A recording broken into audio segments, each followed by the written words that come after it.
Hey guys, tonight we're stepping into a Victorian morning, which sounds quaint until you realize it feels less like a romantic novel and more like being drafted into an unpaid boot camp. You wake up, and before you've even rubbed the sleep from your eyes, the list of chores is already longer than the receipt from a modern grocery store run. You're not gently sipping tea in lace gloves now. You're hunched over, sleeves rolled up, trying to make sure everyone else's day begins smoothly while yours never really starts at all. Honestly, you probably wouldn't last 2 days here, so before you get comfortable, take a moment to like the video and subscribe, but only if you genuinely enjoy what I do here. And please, drop a comment with where you're watching from and what time it is for you. Love hearing from people who drift off to sleep to these stories. Now, dim the lights, maybe turn on a fan for that soft background hum, and let's ease into tonight's journey together. The day begins at dawn, because the sun is your alarm clock and roosters don't believe in snooze buttons. You rise from a bed that's not exactly luxurious. It's stuffed with straw or horsehair if you're unlucky, and it smells faintly of last winter's dampness. There's no morning routine with skincare serums and curated playlists. Your morning routine is surviving the chill that seeps through single-pane windows while throwing on the same dress you wore yesterday. Because laundry is a once-a-week ordeal and not a daily refresh. The fire must be stoked, and it's usually your job. Imagine crouching over smoldering ashes, trying to coax them into flames with hands that are already chapped. Sparks fly, smoke fills the small kitchen, and you cough in that delicate Victorian way, though really, it's just your lungs reminding you that chimneys don't clean themselves. Breakfast isn't a matter of pouring cereal into a bowl. It's bread that must be sliced, butter that must be churned beforehand, and porridge that sticks to the pot like concrete dot. As you stir the pot, you think of modern conveniences. A toaster pops, a coffee machine gurgles, and within minutes, you're scrolling on your phone while sipping. Here, you're stirring for half an hour, sweating, with a baby tugging at your skirts and a husband shouting about the missing buttons on his waistcoat. Romantic, isn't it? Neighbors judge everything. If your doorstep isn't scrubbed, if your curtains look dingy, whispers spread like wildfire. In a society where appearance is everything, your life is an endless performance, and the audience never claps. Historians still debate whether these impossible standards were more about morality or sheer vanity, but either way, it left you constantly chasing an invisible finish line. There's also the matter of servants or the lack of them. Popular dramas make it seem like every household had a maid polishing silver in the background. In reality, only wealthy families did. Most women were their own servants, and their workload would make modern hustle culture influencers cry into their matcha lattes. And even in homes with staff, the mistress of the house wasn't lounging. She was overseeing, inspecting, and correcting with the pressure of knowing her household's reputation was on the line. One little-known detail: women often reused dishwater. You'd wash the plates, then the cups, then maybe your hands in the same grimy basin. By the end, the water looked like a soup you'd never dare to eat.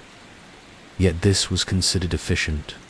You can't help but laugh, thinking of your modern dishwasher cycle that rinses twice just to be sure a crumb doesn't linger by mid-morning. You're already exhausted, but the chores are just warming up. The floorboards need sweeping, which isn't as simple as swiping a lightweight broom across the room. Cold dust settles on everything, leaving streaks like a toddler's finger paintings. The rug, if you're lucky enough to own one, needs to be carried outside and beaten within an inch of its life. And the neighbors. Oh, They're watching, sipping tea by the window, noting whether your rug-beating technique meets standards. Imagine living under Yelp reviews from the people across the street, and through it all, you're expected to smile, to embody grace and patience. You're the quiet engine of the household, the one who oils the gears of daily life, while everyone else pretends the gears turn themselves. There's no vacation, no day off, no weekend binge of television. Just an endless loop that resets with every sunrise. Sometimes, when you catch a glimpse of yourself in the warped glass of the mirror, hair pinned hastily, sleeves rolled, eyes tired but determined, you wonder how you keep going. And maybe that's the secret. You don't really stop to wonder. You just keep moving, because if you pause, the whole fragile system collapses. And as the clock ticks toward noon, you're already deep into your second or third round of chores, with laundry waiting like a storm on the horizon. But for now, the bread is baked, the fire is steady, and your day, though relentless, has only just begun. The fire you built in the morning still smolders, and already it's time to think about the next meal. Food in this world is not a quiet pleasure, not something you grab between errands or devour in your car while pretending no one can see. Here it is ceremony, wait, expectation. Breakfast, lunch, and dinner each arrive with the gravity of an exam you never studied for. You set the table with trembling precision, every fork and spoon aligned like soldiers. The plates aren't chipped because chipped plates speak of moral failing. At least according to the etiquette books you pretend to follow but secretly resent. Those books insist on everything: how to pass the bread, how to sit without slurping, how to hold your knife at precisely the right angle. You can't help but imagine what the author would say if they saw a modern drive-through. Burger dripping ketchup onto someone's steering wheel. Probably faint, dead away. Meals are never simply meals. They're rehearsals of dignity. Even porridge becomes a chance to show the neighbors you're civilized. A bite too large, a swallow too fast, and suddenly you're the cautionary tale at the next tea gathering. There's no comfort in food when every mouthful feels like a test. You remember the freedom of eating cold pizza at midnight. No witnesses, no rules. Here, midnight snacks are suspicious, even dangerous. The kind of indulgence whispered about as evidence of weak character. Cooking itself is a marathon. Bread doesn't wait in neat slices in plastic bags. It begins as flour, water, yeast, hours of kneading, proofing, and watching like a hawk. A roast demands patience, tending the fire so carefully it feels like raising a child. And all the while you're expected to look unruffled, hair smooth, posture correct, as if the sweat on your brow is somehow impolite, as if the food might turn sour at the sight of effort. You notice how the rhythm of the meals dictates your entire day. Breakfast preparation merges into lunch cleanup, which flows straight into supper. And suddenly the sun is down and you've done little else but orchestrate this endless pageant of hunger and satisfaction. Historians still debate whether such rigid routines were meant to uphold health or simply to display control. Maybe it doesn't matter. To you, it feels like being trapped in a cycle where even your appetite isn't your own. There's a strange intimacy in these mealtimes, though. The family gathered, the firelight flickering, the clink of cutlery against ceramic. For a fleeting second, you imagine it's warmth and togetherness that keeps the tradition alive. But then you catch the sharp glance at your posture or the critical raise of an eyebrow when you forget to pass the salt clockwise, and the spell shatters. Warmth was never the point. Performance was. And still, there are tiny rebellions. A spoonful of jam licked from the jar when no one is looking. A heel of bread eaten standing by the kitchen door. Small, stolen joys that feel far greater than they should, like smuggling luxury into a day otherwise suffocated by rules.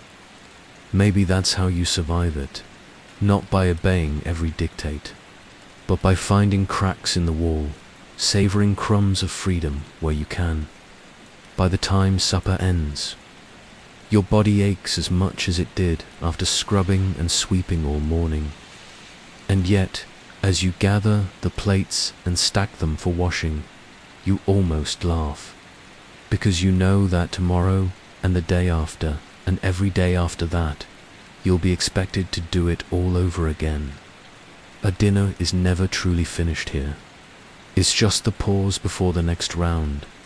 Asterisk, the plates are stacked away, the last crumbs swept from the floor, and you think just for a breath that maybe you can sit down. But no, of course not, because a mountain of laundry looms in the corner. A pile so intimidating it feels less like fabric and more like an avalanche waiting to bury you alive. You sigh, because in Victorian London, laundry isn't just a task, it's an entire lifestyle. You begin with boiling water, which means hauling buckets from the pump or the well, arms straining, shoulders aching. The kettle hisses, and you stand over it like a chemist about to create life. Except your invention is not groundbreaking. It's damp shirts and heavy petticoats. Soap is rationed like gold, shaved into flakes, stirred into the steaming water. Every bubble feels expensive, like you should be charging admission just to watch it. Imagine telling a Victorian woman about laundry pods, those neat, colourful capsules you toss casually into a machine. She'd either think it's witchcraft or demand you show her where to buy a lifetime supply immediately. Scrubbing is brutal. Your knuckles turn red, your nails crack, and you swear the stains multiply out of spite. Mud from boots, soot from coal fires, mysterious spots that appear on white linens and refuse to leave. You rub until your arms burn, and the fabric still smirks back at you, as if mocking your effort. In the modern world, a little splash of detergent and a spin cycle does the trick. Here, it's sweat and stubbornness, and oh, the debates over how to treat stains. Some women swear by salt water, others by lemon juice, and a few insist on harsh chemicals that strip fabric as easily as they strip your will to live. Historians still debate whether these endless home remedies were more effective or simply a way for magazines to sell you yet another miracle solution. Either way, you follow the ritual, convinced that maybe this time the magic will work. Spoiler, it doesn't. Once scrubbed, the garments must be wrung out, twisted until your wrists ache. Then comes the hanging, every sheet fluttering like a white flag of surrender. Lines crisscross small yards and back alleys, clothing swaying in the breeze. Neighbors pretending not to judge how evenly you spaced the pins. A crooked line might as well be a moral failing. You wonder if in some future, people will look back at this and laugh. The same way you laugh now at dial-up internet. But there's a rhythm to it too, a hypnotic quality. The splash of water, the scrape of fabric against the board, the snap of wet linen in your hands. It's exhausting, yes, but strangely meditative, almost like yoga without the mats, the poses, or the calming instructor voice. Your mind wanders, and you realize how different life is now. Machines hum in basements, dryers fluff warm towels, and no one has to stand ankle-deep in suds, unless they choose to for nostalgia's sake. And maybe that's the gift of standing here. Sleeves rolled up, soap stinging your skin. It forces you to notice what you take for granted. The comfort of tossing clothes into a machine and walking away. The luxury of wearing something clean every day. The miracle of cotton that doesn't have to be beaten against rocks just to look presentable. When you think about it, the daily battle against dirt gave women then a quiet kind of strength. Every scrub and rinse was resilience, hidden in plain sight by the time you finish. Your arms feel like you've been lifting weights at the gym. Only here, there's no cheering trainer, no music pumping through speakers, no smug sense of accomplishment. Just sore muscles, dripping garments, and the knowledge that in 2 days you'll have to do it all again. And yet you can't help but smile just a little. Because if there's anything laundry teaches you, it's that repetition doesn't mean futility. It means survival, persistence, the steady rhythm that keeps life moving. And as the clothes flap in the wind like tired flags, you realize something. Maybe modern life, with all its buttons and cycles and shortcuts, is easier, but it's also easier to forget. To forget the weight of water, the effort behind a clean shirt, the sheer determination wrapped into every stitch of cloth. The Victorians didn't have the luxury of forgetting. And maybe, just maybe, we could use a reminder now and then. The laundry still drips outside. A chorus of damp garments swaying in the wind. When another sound fills the house, wails, giggles, the thump of small feet. Children, you barely have time to wipe your hands before you're swept into a tide of toddlers. Infants, cousins left in your care. Because apparently Victorian childcare is less a responsibility and more a community sport. You scoop up the baby, heavy in your arms, while another clings to your skirts like you're the last tree in a flood. The room hums with noise, rattles shaking, small fists pounding the floorboards, a chorus of questions that never end. You try to answer one, soothe another, and stop a third from licking the fire grate. Modern parents complain about screen time. You would trade your left shoe for a tablet right now. Anything to hold their attention for 10 blessed minutes. Crying is constant, like background music you didn't choose. There's no nap schedule crafted from parenting books. Infants drift off whenever exhaustion wins, usually after hours of rocking that leave your arms numb. And when they do sleep, the silence is so fragile you don't dare breathe too loudly. Compare that to today's baby monitors' sleek devices, glowing on nightstands, broadcasting every sigh and rustle. In your world, the monitor is your own ears, sharpened like an owl's, always on alert. Feeding them is its own marathon. Gruel for the youngest, bread crusts for the older ones, and somehow every child manages to spill half of it onto the freshly scrubbed floor. You sigh, remembering that in modern times parents grumble about high chairs being hard to clean. Here, the entire kitchen is a high chair, sticky stained and endlessly messy. You wipe, sweep, wipe again, and the chaos resets in minutes. And then there's clothing. Infants wrapped in layers of fabric, toddlers squeezed into miniature versions of adult outfits, all of it needing ties, pins, or tiny buttons that vanish like socks in a modern dryer. Dressing them is a daily negotiation, with squirming bodies and shrieks that could summon the neighbors. Some days you wonder if the children are conspiring, a small army determined to undo every ounce of order you try to impose. Historians still debate whether Victorian childhood was idyllic or oppressive. Paintings show angelic cherubs playing in gardens, but the reality you see is far messier: scraped knees, dirty hands, and tantrums that echo through cramped rooms. The truth probably lives somewhere in between. In those fleeting moments when a child curls against you, warm and drowsy, and the chaos softens into something tender. The games are endless too, though they require your supervision. Hide and seek among the laundry lines, dolls stitched from scraps of cloth, spinning tops on crooked floorboards. You can't simply send them outside unsupervised.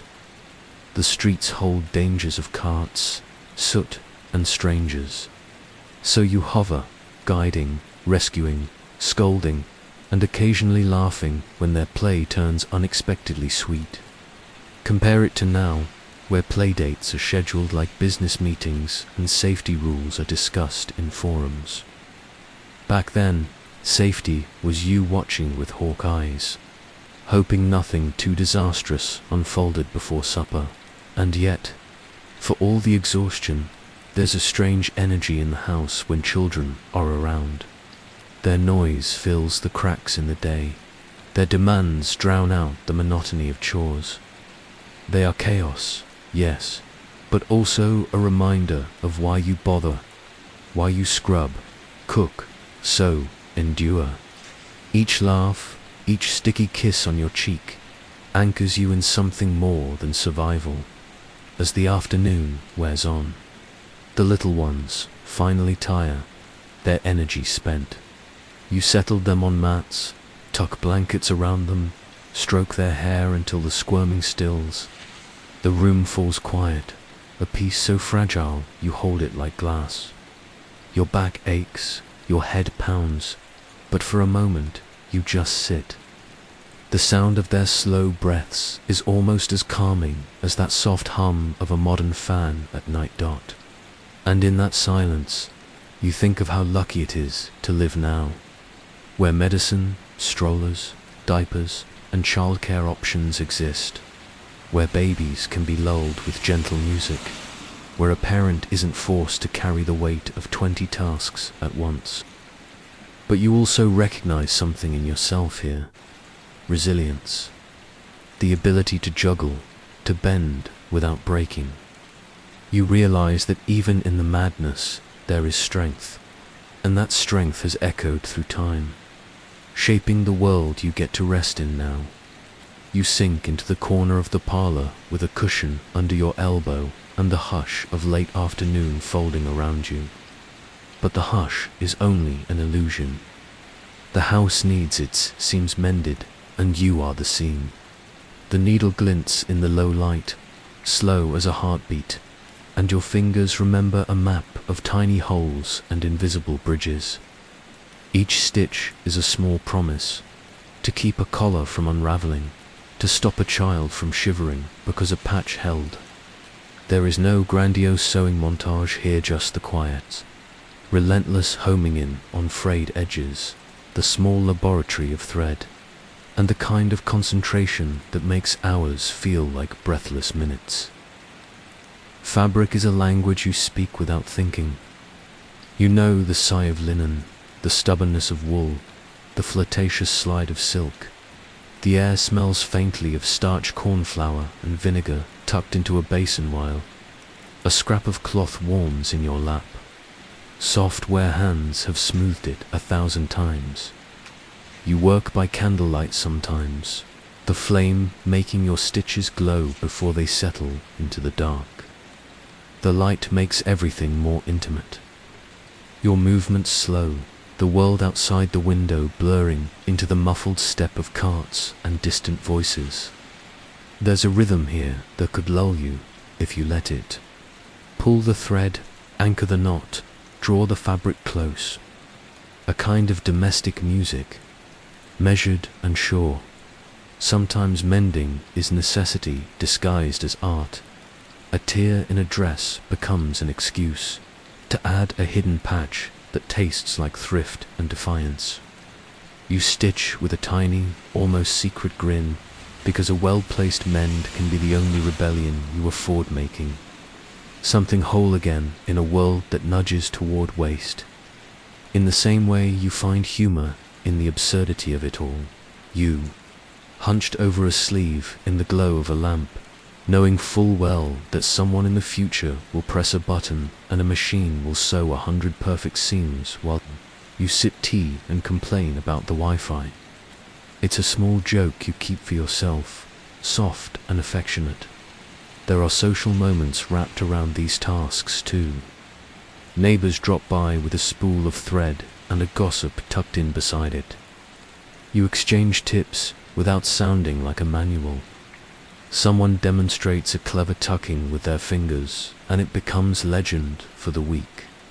Those sewing circles, quiet and practical, where friendships stitch themselves together. One lesser-known thing you notice, sliding the needle through a worn stocking, is the darning mushroom tucked in the basket, a rounded tool, warm from use, shaped to cradle a heel while you darn. It's a tiny companion, and it tells you more about patience than any pamphlet ever. Could historians still debate whether the constant focus on appearance and repair empowered women with marketable skill or trapped them in endless labor that masked real inequality? You live in that question like a person living between two rooms, feeling both the competency and the constraint. It's complicated. You can sense pride when a gown holds together past another season, and bitterness when praise for that skill slides into an expectation that you must always produce such quiet miracles. And there is fashion, the quiet tyrant. Dresses arrive with elaborate seams that demand exacting care. Corsets insist on precise tailoring, and trimmings, ribbons, lace. Tiny glass beads require an attention that sometimes makes you cross-eyed with effort. You laugh to yourself, imagining a modern wardrobe, racks of clothes that arrive, don't need pressing, and are likely to fray in 5 washes anyway. You respect what we call convenience now, genuinely. The ability to put a garment on and trust it won't collapse at the hem by noon. Do not take that for granted. Yet there's a stubborn pride in making something last, a satisfaction that cheapens neither craft nor the comfort you enjoy today. Your humor wedges into the day like a well-placed seam. You joke that the sewing machine of the future must be a small orchestra, with its mechanical hum a lullaby compared to the slow meditation of handwork. You imagine someone in a far-off time laughing at your careful knotting as quaint, and you smile because you know that, for all their progress, they might envy the reassurance that comes from a hand-stitched hem, a certainty that a stitch you made will still be there when seasons turn. Practicality weaves through it all. Buttons are treated like little paintings. A mother will sew them on 3 times to make sure they stay put, because a missing button is a crack in the household armor. You learn to make small repairs nearly invisible. A magician's sleight of hand pulling thread where no one will probe, reinforcing pockets in case of sudden need. The basket beside you grows, not as a mess but as a record. Bits of history in cotton and wool. Each patch a sentence in the quiet story of your days. And while you stitch, your mind travels to now.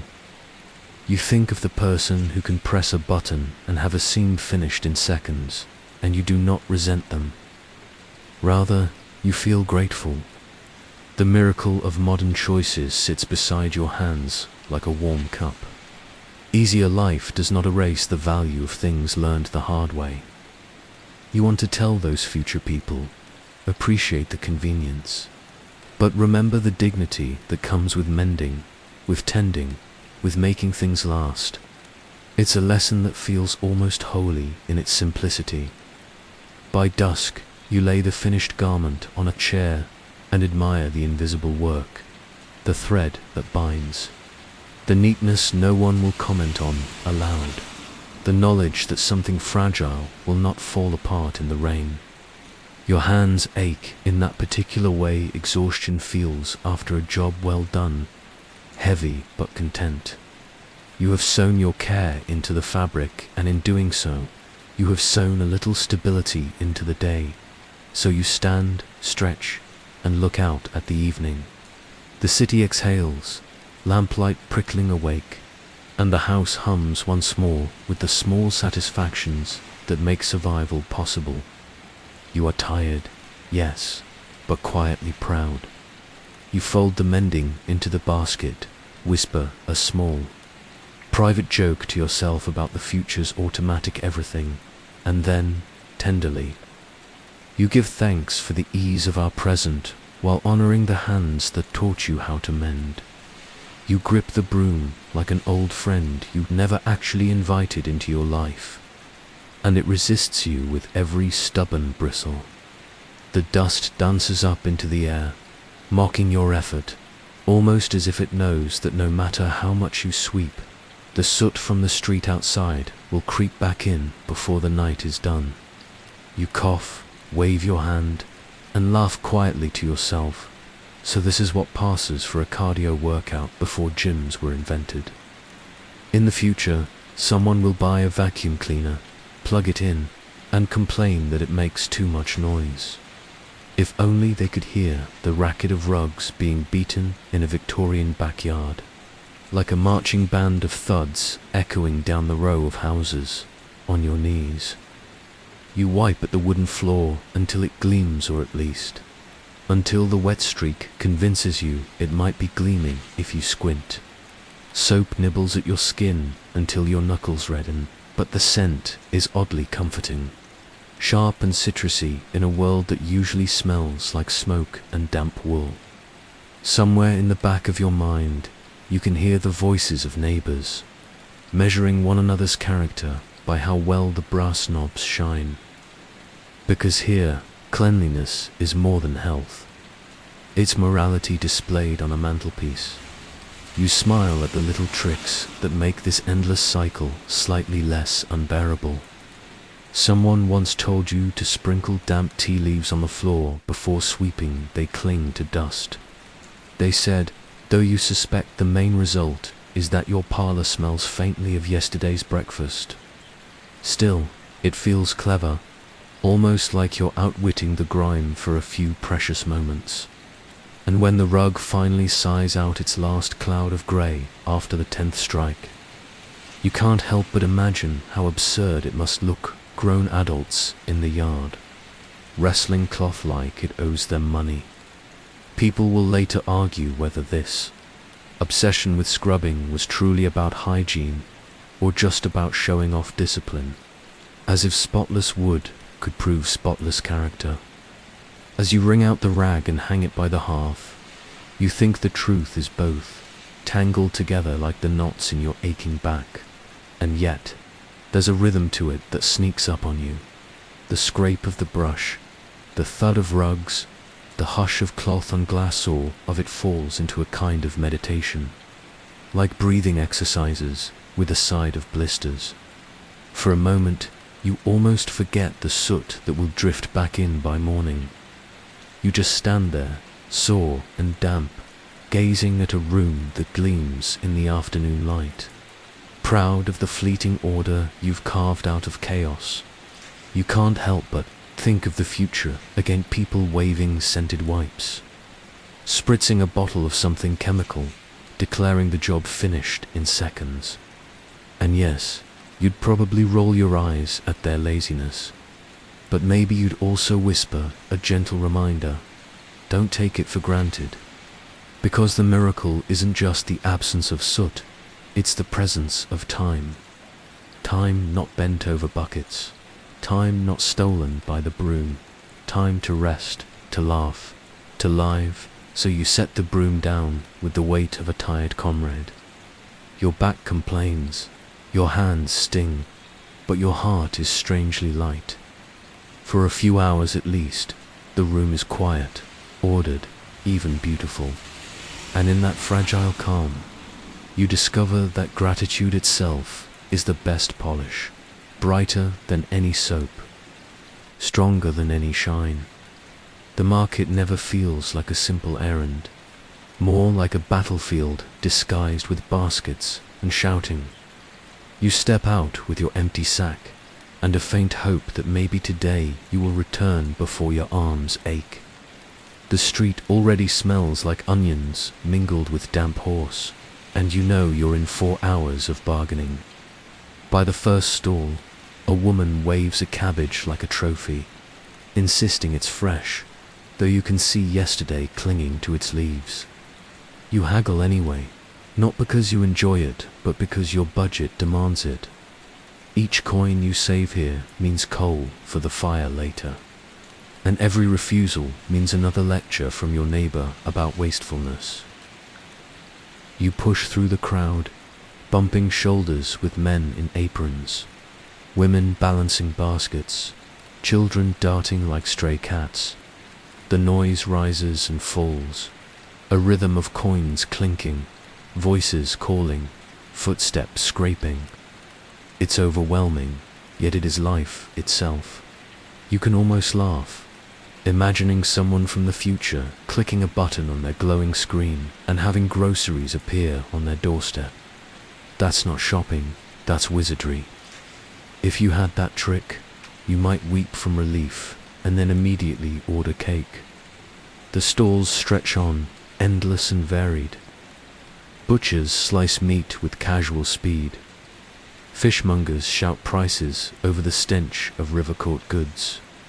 And fruit sellers display apples so carefully polished you suspect they've been rubbed with someone's sleeve for half an hour.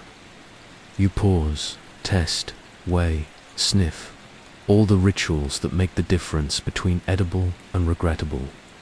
Somewhere deep down, you know this ritual ties you to every other woman here, each of you carrying not just goods, but the unspoken burden of keeping entire households afloat.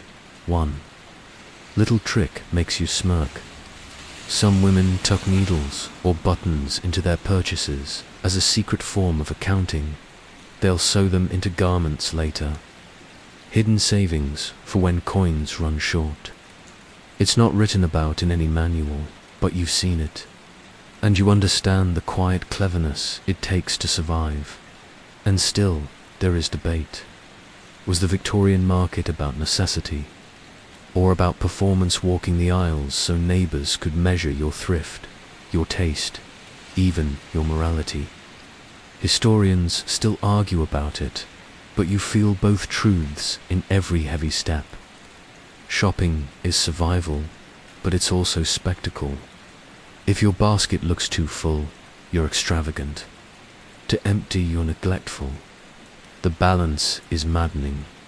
And you joke that today's add to cart button would have saved endless judgment by the time you wrestle your way back toward home. The sack pulls against your shoulder like a stubborn child. Your hands smell of raw fish, your dress of coal smoke, your hair of fried dough from that one stall you swore you wouldn't stop at. Yet you did, because exhaustion begs for small mercies. And a hot pastry is reason enough to carry on. You catch yourself thinking how miraculous it would be to wander through a modern supermarket. Aisles neat, prices fixed. No need to argue over whether the apples are too soft. But then again, maybe the chaos has its own kind of heartbeat. The market teaches patience, resilience, humor. It forces you to laugh at the absurdity, to nod knowingly when another woman rolls her eyes over cabbage quality. It keeps you human. At last, you step through your own doorway again, basket lighter but body heavier. The goods thump onto the table, and you know the real work hasn't even started. Chopping, cooking, scrubbing it, all waits. Still, you smile a little, because you've made it back with enough to feed the house. And in this life, that counts as victory. The invitation lands on your lap like a summons. A stiff little card edged with gold ink that somehow weighs more than a sack of potatoes. You already know what it means. Another tea party, another neighborly call, another stretch of hours where your body is present, but your energy is quietly screaming for mercy. You sigh, smooth your dress, and prepare yourself for the ritual of polite chatter. A theater performance everyone in the neighborhood seems compelled to act out. The parlor you enter is warm, heavy with the scent of boiled leaves and sponge cake. and decorated with such precision you feel guilty just breathing near the lace curtains. Cups clink, spoons stir, and every nod or raised eyebrow carries hidden meaning. You take your seat, smile when required, and answer questions about your household as though they were exam essays. One woman praises her husband's latest business venture. Another brags about her daughter's embroidery. You nod, laugh politely, and pray no one asks about your own carpet still smelling faintly of yesterday's fish market. It's exhausting. Not because the company is cruel, but because the effort is endless. Each phrase must be measured, each laugh carefully timed. You think of today's endless scrolling on social media, how people curate their lives with filtered photos and witty captions. This is the Victorian version, except instead of posting, you sit here sipping lukewarm tea, pretending you don't care how loudly Mrs. Allen sighs when you mention the price of coal. And yet, hidden in the routine, there are details that make you smirk. One woman has slipped a bit of lemon into her cup before pouring the milk. A shocking breach of etiquette whispered about for weeks after. Another stirs counterclockwise, and you wonder if that's rebellion or simply clumsiness. These are the kinds of moments that reveal how fragile the entire structure is, how a tiny spoon movement can send ripples through the room like a scandal.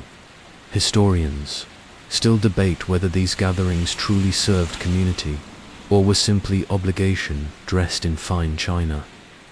You suspect it was both.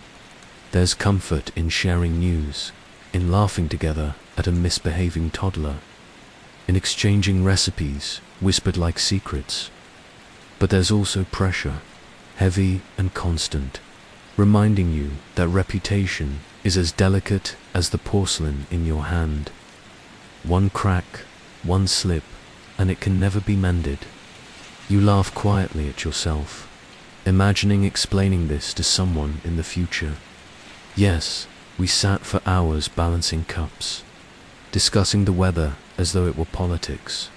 They'd stare, bewildered, before returning to scroll through updates about cats and vacations. You'd envy their freedom, but also pity the absence of the small thrill that comes when someone leans in and murmurs a delicious piece of gossip. The afternoon stretches. Biscuits crumble into saucers, and the room hums with forced cheer. Your back aches from sitting so perfectly straight, your cheeks burn from too much polite smiling, and your mind drifts to the work still waiting at home. But you stay, because to leave too early would brand you aloof, and to decline the invitation entirely would spark whispers more exhausting than the event itself. Finally, the moment comes when gloves are pulled back, on goodbyes exchanged, and you step into the cooler air outside. The relief is instant, like shedding a heavy cloak. You walk home slower, savoring the quiet street, grateful that the only voices now are your own thoughts and the distant clatter of hooves. And, while you know another card will arrive soon enough, demanding another performance, you also know this is the rhythm of your world. You endure it not just out of duty, but because somewhere in the performance there are threads of connection, fragile but real. And those threads, however tiring, weave you into something larger than yourself. The afternoon seems calm at first, almost deceptively calm, as if the house is holding its breath. You finally sit down, cup of tea warming your hands, convinced you've stolen a few minutes for yourself, and then a plate crashes onto the tile floor with a noise sharp enough to rattle your bones. You stare at the jagged fragments, scattered like a little battlefield at your feet. The worst part is not the mess, but the sinking thought that it was your favorite plate, the one you were saving for good occasions, though apparently today counts. It feels oddly similar to the moment when your phone slips from your hand, screen first, onto the pavement. Small disaster, yes, but it carries the weight of a tragedy in miniature. You bend down to gather the shards, careful not to slice your fingers, and while you're there, the unmistakable scent of burning creeps toward you from the kitchen. You drop the pieces back into the dustpan and rush in, waving your hands uselessly at the smoke spiraling up from the pot. The stew your carefully tended dinner's now charred, dark, clinging to the bottom like it has sworn a lifelong oath never to be removed. It will probably outlast the house itself. You cough and fan at the haze, muttering something halfway between a prayer and a curse. Tell me, is it really so different from forgetting about the frozen pizza in your oven while you're busy scrolling your feed? The same acrid smell, the same pit in your stomach, the same resigned laugh. At least now, you can just tap an app and summon another dinner. Back then, the burnt stew meant bread and butter for the whole family. Luxury redefined, and then, as disasters enjoy arriving in pairs, a child begins to cough in the next room. A small, dry cough at first, then louder, raspier, tugging at your nerves like a loose thread. Your heart speeds up. Today, you'd grab a thermometer, pour out some syrup, and message a doctor within minutes. But here, in Victorian London, a cough is never just a cough. It's an omen. Could it be a chill from the damp air? Something worse. Remedies flood in from every direction. The neighbor insists you rub goose fat on the child's chest. Another swears by slicing onions and leaving them under the bed. You nod politely, because who has the strength to argue? It's the same energy as nodding when someone today says, "Just drink lemon water, you'll be fine." And all of this chaos is wrapped in a peculiar obsession with appearances. The Victorians loved nothing more than a rule book. Spill milk on the table. Wipe it in circles, not streaks. Break a dish. Pick it up gracefully, back straight, as though an audience were judging your poise. Even illness had its etiquette, whether you should call a doctor immediately or first display patience, courage, and prayer. Historians still debate whether these rigid codes genuinely preserved order or simply added pressure to lives already stretched thin. Meanwhile, your daily reality is that of a performer on a stage where the script keeps changing. There's no understudy, no break between acts. And yet, hidden in the frenzy is something oddly comic. The floor is sticky with milk, the air smoky from dinner, and a child is wailing because their toy has joined the plate in pieces.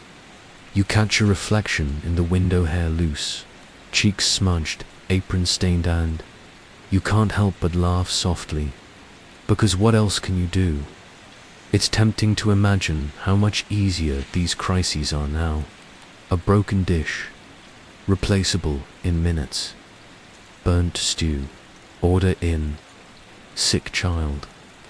Healthcare, medicine, reassurance, just a call away. Even the emotional disasters like collapsing from stress come with outlets. Streaming, scrolling, texting a friend. Back then, relief was mostly a deep breath and the hope that tomorrow's calamities would be less dramatic. And yet, here's the gentle secret hidden inside these mini tragedies. They were never just about the disaster itself. They were reminders, abrupt and loud, that perfection is fragile, that life can tilt sideways without warning, and in that sideways tilt, you discover resilience you didn't know you had. You invent a new recipe from bread and scraps. You accept the neighbor's silly onion cure because hope matters more than reason. And you learn to laugh at the absurdity of caring so much about a plate when tomorrow might bring real storms So when you look around at your present-day world, with all its conveniences and its safety nets, maybe the lesson still whispers through. A cracked screen is not the end of the world. A burnt dinner can be replaced. A cough is usually just a cough. Small disasters still arrive, yes, but they no longer carry the weight of doom. And for that, you can let your shoulders relax. Let out a long, slow breath, and feel gratitude that you can meet these hiccups with humor instead of dread. Because really, the difference between a disaster and an anecdote is only time and, perhaps, a softer mattress to collapse onto at the end of it all. And as evening, shadows stretch long across the floorboards, you feel the pull of fatigue. The day has wrung every bit of energy from you, and the thought of sinking into bed feels like salvation. The chaos fades, but the weariness lingers, waiting to greet you fully once night arrives. By the time the last light seeps out of the sky, you feel less like a person and more like a piece of cloth that has been wrung dry. The day's disasters still echo faintly the plate in fragments, the scorched pot, the cough that set your heart racing, but now they blur together into one long ribbon of fatigue. You lean against the doorframe, staring at the room that is never quite clean, never quite calm, and you smile in that half-sarcastic way that says, well, at least I survived. Your body aches in strange ways. It's not just sore muscles. It's a weariness that clings to your bones, a heaviness in your eyelids that makes every blink last a fraction too long. You rub your hands together, rough from soap and scrubbing, and think how in your world now, lotion comes in endless varieties. Coconut, even glitter infused, while here, relief is nothing more than cold water splashed over raw skin. And somehow, that small gesture is enough. You glance toward the children, finally quiet, asleep in a tangle of blankets that look more like a battlefield than a bed. Their cheeks are flushed, their breathing steady, and for the first time all day, the house exhales. You tiptoe past, savoring that silence as if it were treasure. Because in this world, silence is rare, fleeting, and never guaranteed. It's the Victorian equivalent of putting your phone on Do Not Disturb and realizing no one needs you for a whole hour. Bliss, pure and temporary. Still, the evening is not fully yours. The ritual continues. A husband returning home expects warmth, food, perhaps even conversation, though you feel like a candle burnt down to the stub. You pour out what little energy you have left, nodding at his words, laughing softly at his complaints, even as your mind drifts. Historians still debate how women managed this endless performance, how they kept a straight face while balancing a mountain of chores with the social grace of a queen. Some argue it was sheer resilience. Others insist it was habit ingrained from girlhood. Maybe the truth is that there was no choice. You perform because you must, and over time, it becomes second nature. There is a strange comfort, though, in knowing that you are part of a rhythm, even if the rhythm is relentless. The fire crackles low, shadows lengthen across the floor, and you feel the weight of continuity. Yesterday looked like today, and tomorrow will echo both.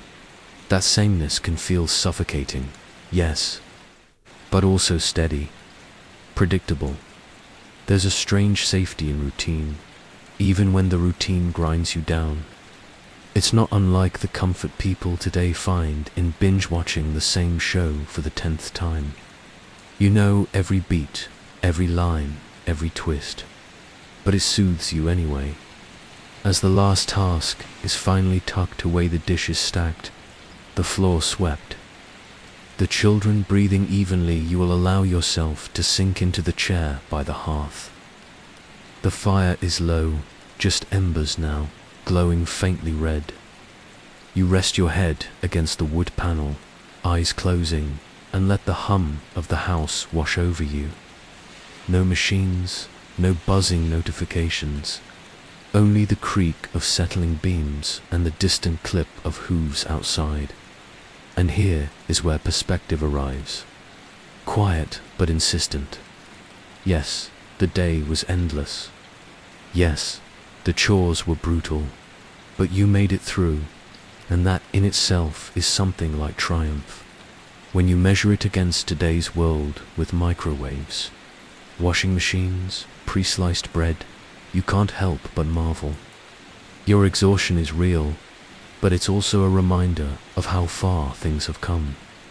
The struggle sharpens your appreciation for ease. The weight of the day makes tomorrow's lightness possible. You lean back, smile faintly, and let gratitude settle in. Gratitude for resilience, for laughter in the middle of chaos, for the small mercies of a child's steady breath and a quiet room.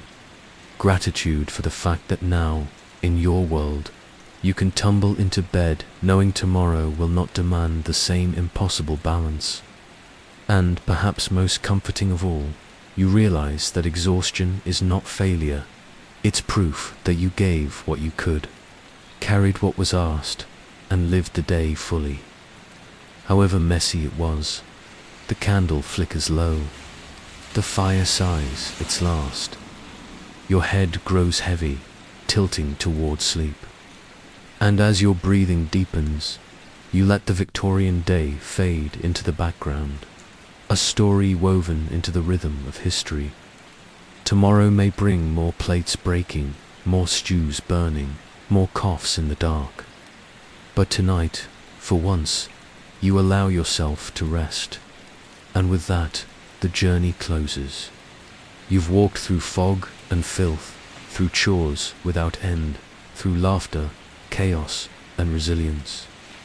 You've seen how much was asked of women, how they carried it with strength hidden beneath aprons and silence. And you've also seen how precious it is to live now, in a world where rest is no longer a forbidden luxury. So let your shoulders drop. Let the air move slow and steady in and out, and drift into that deep, forgiving sleep that they longed for, and you, thankfully, can finally claim. End of script. Sweet dreams.